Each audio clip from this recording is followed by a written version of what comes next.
So about a year and a half ago, I was talking with my staff friend Serene, and she was telling me about this school out in Imperial Valley.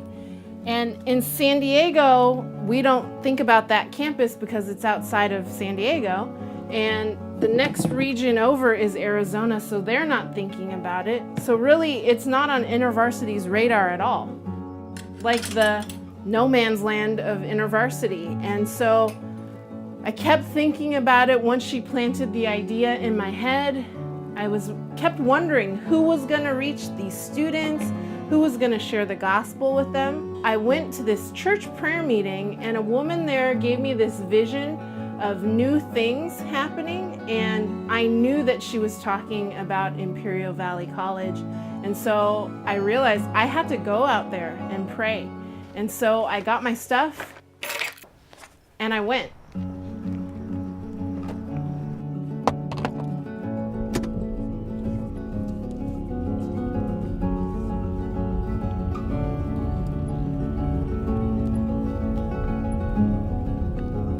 So when I got into the car that night, I thought the drive was going to be 45 minutes.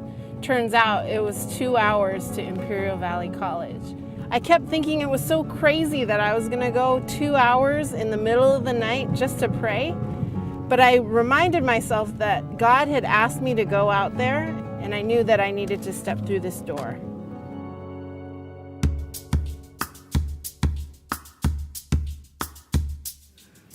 The first time I came to campus to pray, God gave me a heart for this place. The second time I came, I realized there was already a Christian club meeting here. And honestly, I was pretty skeptical. I thought that maybe they would be inward focused and not really open to an outside perspective. So I prayed. I prayed that there would be students that were missional and already doing outreach on campus, that there would be students that could do it on their own without me, since it was a 2-hour drive away. The third time I came, I was here to meet Elijah, the Christian club president. So after I met Chizu, she taught us a little bit more about the direction that InterVarsity was going. We were learning leadership, and we were learning how we can reach out to different areas on our campus and how there's more communities to be reached out to on our campus. And just blew my mind how what we were doing here wasn't just here, but it was going on in so many other campuses around the United States. They want people to know Jesus.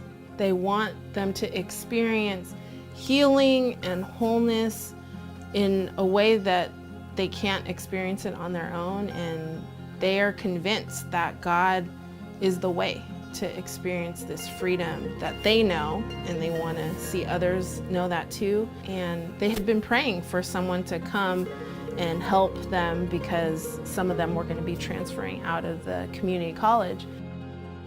I mean, really the thing that I do is I give them some ideas and then they run with it. They know their context way better than I know their context. It's been cool to see them really interact with each other, but also with God, and doing the things that they feel like God's putting on their hearts, not the things that I feel like God should be doing in them. 2 years ago, I was part of the Imperial Valley College Chosen Generation Club, and I wanted to continue to do that, but I transferred to San Diego State Imperial Valley campus.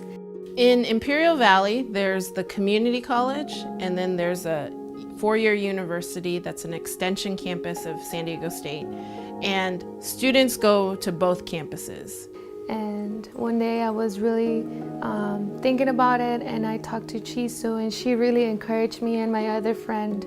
After that, she talked to me. I came into this building and I was sitting down doing my own business when I realized that people that were in the same building, we were all Christians, so we started to talk about doing something for our campus. So we agreed on coming every Tuesday at 3 and praying for our school. Hey guys, if we get in a circle and pray for the campus. 2 weeks ago was the first time prayer part ever happened on this stage. So any room, any place on campus that we could actually bring prayer to the campus is a first. and just having a lasting impact on this campus. I mean, this campus is lost. People need prayer. I didn't know that there was going to be 2 possibly chapter plants happening because of that one prayer night. And it was just one door opening after the other, stepping through the one door. I would have never thought of myself as a chapter planter. My full-time job is an urban project director, which I love. But even now, I mean, I go out to Imperial Valley probably at the most twice a month, and does that count? God's been amazing in the midst of the whole thing. I've loved what he's doing. I love that I get to be a part of it, and it doesn't feel like work. It just feels like being a part of what God's already doing. I get to participate in that. I love that it brings him glory.